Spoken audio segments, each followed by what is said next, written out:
Assalamualaikum warahmatullahi wabarakatuh. Alhamdulillahirabbil alamin. Wassalatu wassalamu ala asrofil al-anbiya'i wal mursalin wa ngala alihi wa ashabihi ngala rasul jemangin amma ba'du. Nuwun kawula nuwun mugi kunjuk dumateng Sang Hyang para rawuh, para pini sepuh miwas sagunging para pepunden kakung Suna Putri ingkang pono ing pamawas lebda ing pitutur tuhu mahambek luring budi. Para pangemban pangarsa pangarsaning praja satriyan negari ingkang dados pandang pandeng pandom paipun kala dasih ingkang sinuba ing pakurmatan. Sanjaring para rawuh kakung Suna Putri ingkang dhat kinamatan marada pamit saking kepareng panjenenganipun Bapa Tukimendala Ibu Darmi ing rahina punika kawula kapitedan sinaraya kinenah mbuka wenganing suka jejering pambyawara hadicara mempetri suci luhuring budaya Jawi angunduh risang putra pinanganten kekalih nunggih Puntri Susila Adi kalian Diayu Rara Damai Putri Amandani mugia tansah hasanti mulyaning bebrayan.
Nuwun kawula nuwun amit pasang kanemantabi linapna ing nila duni tulah sarik dumawa ing tawang towang mugi cinakna ing tolah mantun kanthi sih nugraha nugrahanipun Gusti satema hambabar daya pangaribawa wiwit Parawa Madya Wasana pikantuk rahmating Gusti ingkang hakaroloka ananggih panjenenganipun Bapa Tumindala Ibu Darmi panjenenganipun Bapa Tumindala Ibu Darmi ing wedal menika nembe lenggah siniwaka jinajaran para kadang merda kadang muda boten kantun para putra menyang tetangga panjenenganipun Bapa Tuki menembe hangai karya pireh darmena sepuh wajibing hangurip hangrakit sekar cempaka mulya amargya suta hamiwa hesiwi hami suda atmaja mala keramaken putra kakungipun ingkang sesilipun Bagus Tri Susila Adi Hanjatu Krama kaliyan Diahayu Rara Damai Putri Amandani ingkang sampun kalaman ijab kabul arikala dinten Minggu Surya kaping 19 Oktober wonten ing Gedung Mutiara Manahan Solo. Dening ing ari injang punika panjenenganipun bapa tepinahan munduh Ari Sang Putra pinanganten kalih. Dene kula ing mriki pinangka merasaken urut arantamne hadicara ingkang badhe lumampah menggah pargyan ing rahina punika.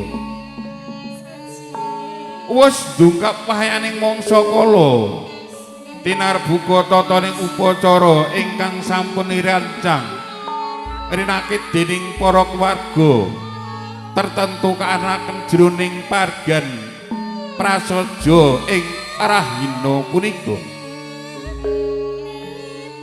Menggah adicara ingkang ngasmindhahan inggih pambuka saking pambyawara kunjuk dumateng sanjaning para rawuh. Adicara ingkang angka kalih nggih atur pangandika pasrah. Adicara ingkang angka kalih nggih panampi. Kalajeng adicara nunggih tumplak punjen. Adicara ingkang angka kalih nggih atur pambagya harja. Adicara ingkang pungkasan nggih paripurna pargyan ing rahina punika. Sangya para rawuh kakung Sunaputri mekaten urut rantaming adicara ingkang badhe lumpah menggah pargyan ing rahina punika. Mugi handadosaken kawigatosanipun sanjaning para rawuh. Nuwun matur nuwun.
Sanjaning para rawuh kakung Sumeneputri Titi Owanci kinen hamurwani murih arjaning pargan ing rahina punika. Menggah adicara ingkang sepindhahan ninggi atur pabengka saking pambyawara kunjuk dumateng sangya para rawuh. Sanjaning para rawuh nuninggi saderengipun kala murwani Langkung rumine semonggo kalau akan manungkul manuku puja mring Gusti Kang Maha Kawasa. Mugi lestantun Nirabaya Nirwikara pikantuk rahmating Gusti ingkang hakaroka. Mugi lestantun Nirbaya Nirwikara boten wonten alangan satunggal punapa. Semonggo kanthi kawula dherekaken maos basmalah sareng-sareng semonggo nuwun. Bismillahirrahmanirrahim.